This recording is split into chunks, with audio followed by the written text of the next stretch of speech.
On more and more Americans putting in their 2 weeks notice, not giving it second thought, really. Yeah, more than 4 million Americans quit their jobs in August, which adds up to about 3% of the workforce. And the trend is expected to continue. So joining us this morning is career expert Ashley Stahl to explain what is happening and how we can benefit from it. Good morning, Ashley. Thanks so much for being with us. Morning. Good morning. Thanks for having me. All right, let's just get down to it. Basically, the pandemic caused all of us to kind of pivot, made us realize that, hey, I like being home. I like being with my kids. I like being with my family. So does this massive exodus all kind of boil down to that work-life balance, or is it something else?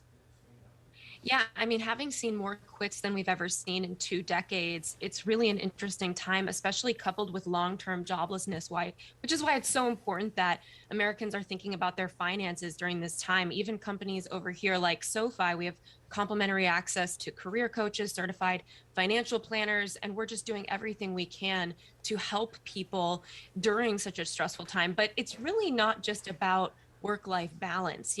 The research is indicating that it's about flexibility, it's about job security and pay. And it makes sense. Even ZipRecruiter found that the most searched term is work from home. Yeah.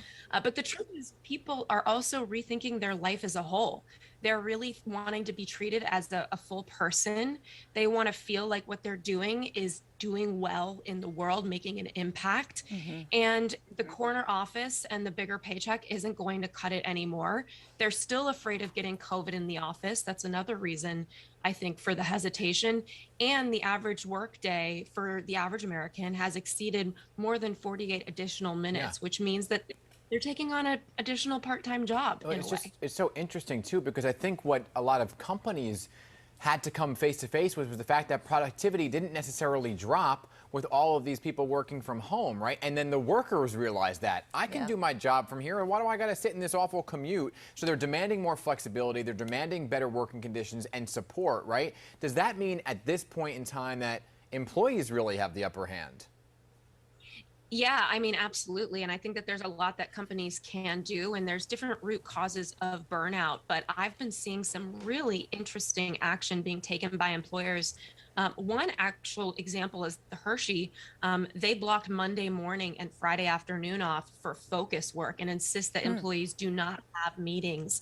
And I think that's a really good example of a company taking action to support their employees with focus, really questioning whether you need all those people on that meeting. The Zoom fatigue is so real. Yeah. And employers need to be transparent in their communication with employees and address well-being front and center. That means being intentional about the work environment, perhaps providing resource groups. Even here at SoFi, we have mentorship circles. Mentorship is more important than ever, especially when you're facing burnout. The list goes on. Yeah, so that's really what it's going to take then, isn't it, for employers to get these people to get people to come in, is to make that pivot and start offering all of these different opportunities. Yeah, and I think also creating an environment of emotional safety. I think that's what a really good leader can do. And, I'm really proud over here at SoFi to just be in an environment like that. And what I look at when I consider that for other corporations is the importance of making it known that your employees can come to you if they have an issue, and that everyone is different. One person's going to need a raise. Another person is going to need support with childcare. Right now they're calling it the she session. Flex jobs during the pandemic found that half of working parents had to change their work arrangement to accommodate childcare, and 25% reduced their hours and 15% left the workforce entirely. And so it's a time right now where employers need to make it known and communicate that they are willing to hear what challenges you're having as a worker and that they want to accommodate you. And that is going to be their ticket to keeping top talent. Right, and that it's not a one-size-fits-all, right? It's not just it's an individual kind of thing, exactly what you're saying. So what would you say industry-wise is suffering the most turnover right now? Of course, the hospitality industry still hasn't recovered, and that's not just about the wages. There's an interesting discrepancy between how much unemployment people are collecting and how much fear they have to go back into their service jobs. So we're seeing a lot of challenge in the service space and the hospitality arena particularly. So do you think that this is going to be basically a win-win for really employers and employees?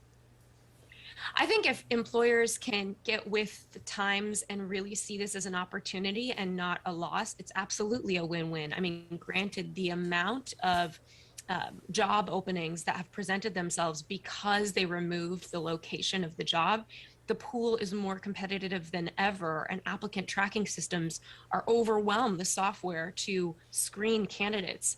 And so I think right now is a time where personal connections matter, especially if you're thinking about making a career change. And it's just as good of a time as any to really be who you are and ask for what you want. Yeah. And look at things like hybrid models, right? Like I had a friend who was really, really well suited for a job, and he wanted hybrid, and the employer's like, well, we're not doing that. And then they eventually caved because it was the best candidate. But you know, it's so funny because there's that GIF or the meme where it's like this meeting could have been an email. Yeah. And Yeah. I feel like that's true so many times, and like employers are just learning that now because of the pandemic, you know?